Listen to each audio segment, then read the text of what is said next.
అన్న నమస్తే అన్న, ఏం పేరు మీది? నా పేరు మాణిక్యం. మాణిక్. మన తెలంగాణ ఉద్యమకార పూర్వం తెలంగాణ ఉద్యమకారులు మేము. ఓకే సరే, ఇప్పుడు ఇది షేక్పేట్ కింద వస్తుంది కదన్న, ఇదంతా కూడా జూబ్లీ హిల్స్ నియోజకవర్గం అన్న. ఏం లేదు, మేము మరి సర్వే చేస్తున్నామన్న, మరి ప్రజల యొక్క నాడి ఈ విధంగా ఉంది. ఎందుకంటే మాగంటి గోపీనాథ్ గారు ఇక్కడ ఎమ్మెల్యేగా ఉన్నారు, ఆయన చనిపోయారు కాబట్టి ఇప్పుడు ఉప ఎన్నిక వచ్చింది. మరి ఎవరు ఇక్కడ గెలిచే అవకాశం ఉంది? ఎందుకంటే బీఆర్ఎస్ పార్టీ నుంచి ఆల్రెడీ వాళ్ళు మిస్సెస్కి టికెట్ ఇచ్చారు, కాంగ్రెస్ పార్టీ నుంచి నవీన్ యాదవ్ గారికి ఇచ్చారు, అదేవిధంగా బీజేపీ నుంచి లంకల్ దీపక్ రెడ్డికి ఇచ్చారు. ఎలా ఉంది ముగ్గురు మధ్య పోటీ, ఎలా విధంగా ఉంది, ఎవరు గెలిచే అవకాశం? ముగ్గురు పోటీ అండి. నవీన్ యాదవ్ గెలుస్తాడు పక్క నవీన్ యాదవ్ గెలుపు. 10 ఏళ్ళ టీఆర్ఎస్ గవర్నమెంట్లో ఒక్క పైసా పనిచే దాఖలు లేవు, ఇప్పటికి వచ్చిన పాపాలు లేవు. ఈ చెత్త టీడీ 2003లో వేసిన రోడ్ ఇది, 2003లో వేసిన రోడ్ ఇది. టీడీ వయాల్లో చేసే రోడ్ ఇది. 10 ఏళ్ళు టీఆర్ఎస్ పాలా ఉంది, ఒక్క రోడ్ వేసిన దాఖలు లేవు, ఒక గల్లీలో రోడ్ వేసిన పనులు లేవు, ఒక తంబాలు వేసిన పాపలు లేవు, లైట్లు లేవు. చెత్త అనే ఉంది. నేను ఇప్పుడే చూసా, ఆవిడెవరు వచ్చిందో టక్మని తీసుకొచ్చి రోడ్డు మీద చెత్త వేసి వెళ్ళిపోయింది. అట్లే ఉండదు, అది ప్రజల్లో ఉండాలన్న మార్పు. ప్రజల్లో ఉండాలంటే ఆ చెత్త ఎత్తాలి కదా. బండి పెట్టిరు, ఆ బండి నిండా నింపుకొని గల్లీలోకి వస్తాడు, ఆ చెత్త అంటే చెత్త తీసుకొచ్చా వీళ్ళు పోతాడు, ఆ చెత్త ఏం చేస్తే తెచ్చి పడిచిపోతారు. సో ప్రజల్లో కూడా మార్పు రావాలన్న, చెత్త వేసే విషయంలో అయితే ప్రజలకు రావాలి. తప్పు మాది కూడా తప్పు ఉంది, వాళ్ళ తప్పు గవర్నమెంట్ తప్పు కాదు, తప్పు మాది కూడా ఉంది. కరెక్ట్ ఏడే చెత్త ఉంది, చెత్త ఆడేస్తే మరసంగా వెళ్ళిపోతారు. చెత్త ఇసిరి వాడేస్తే ఎవరి ముఖం మీద అవుతుంది, ఏ బండి మీద పడుతుంది. కానీ మరి మీరు అంటున్నారు 10 ఏళ్ల పరిపాలనలో ఏం చేయలేదు అని అంటున్నారు. మరి నిజంగానే మరి ఆయన 3 సార్లు ఎమ్మెల్యేగా ఎలా గెలిచాడు? మరి 3 సార్లు గెలిచి మా బస్సు ఒక్క పైసా పని లేదు, చేయలేదు, ఇప్పటిదాకా చేయలేదు. అడిగండి, నేనే కాదు, నేను కూడా తెలంగాణ ఉద్యమం నిమిషం మాగంటి ఎంపని 6 ఏళ్ళు తిరిగినాం కూడా మేము. ఒక 10 పైసా పనిచేసి దాఖలు ఇక్కడ మాగంటి బస్సులో. అది చేసి బోరాబండ రైబండ అక్కడ బాబా పసది మేరు డిప్యూటీ మేరు కావాలి, ఆ ఏరియా ఈ ఏరియాలో ఒక పైసా పనిచేసిన దాఖలు లేవు. ఇక్కడ ఇద్దరు ఎమ్మెల్యేలు, ఇద్దరు కార్పొరేటర్, ఒక ఎంపీ, ఒక 10 పైసా పని లేదు. లాక్డౌన్లో మా గల్లీలో ఇంటింటికి 5,000 6,000 వసూలు చేసుకుని మేము వేసుకున్న రోడ్లు ఉన్నాయి గల్లీలో. గవర్నమెంట్ ఏ గవర్నమెంట్ చేయలే.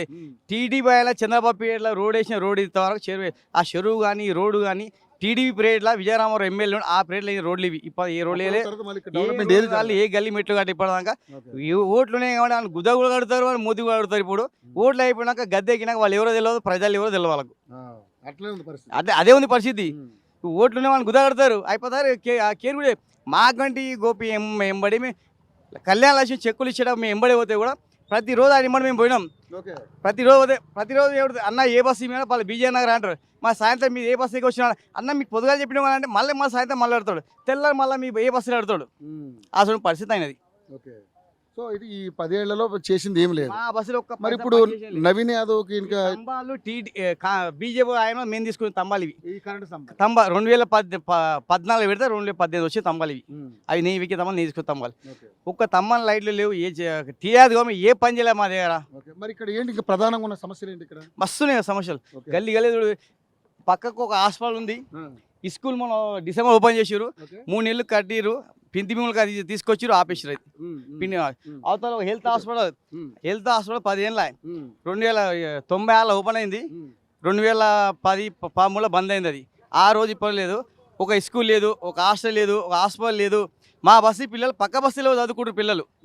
సో ఓట్ల టైంకి వచ్చారు మాత్రం వస్తారు బ్రహ్మాండంగా, అందరూ అన్ని ఓట్ల టైంలో వస్తారు, వాళ్ళ గుద్ద కడతారు, అన్ని చేస్తారు.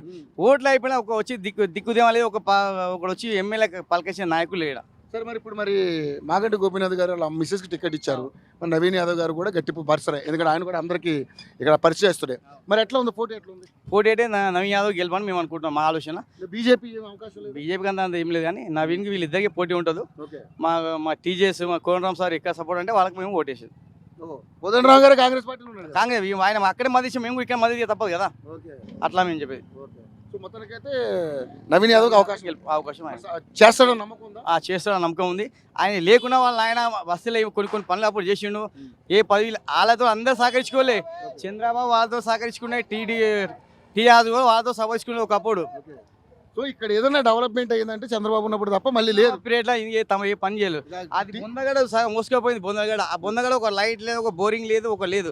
ఇవి ఏమైనా దీపాలు ఉంది, ఏమో చేయాలంటే ఒక లైట్ లేదు ఆడ బొందగడలా. ఎట్లా పోతారు? మొత్తం కంపా చెట్లు, అదే ముస్లిం చెట్ల. నవీన్ యాదవ్ హామీలు ఇచ్చాడా? మాకు ఏమైనా మేమేం గెలవలేము, మేమెవరు ఆయన తెలియదు, ఆయన మాకు తెలియదు. మా నాయకుడు కోనస్వామి ఎట్లా అంటే అట్లా మా సమ్మతి. సో మొత్తం నవీన్ యాదవ్ గెలిపిస్తాం. నవీన్ యాదవ్ గెలిపిస్తాం.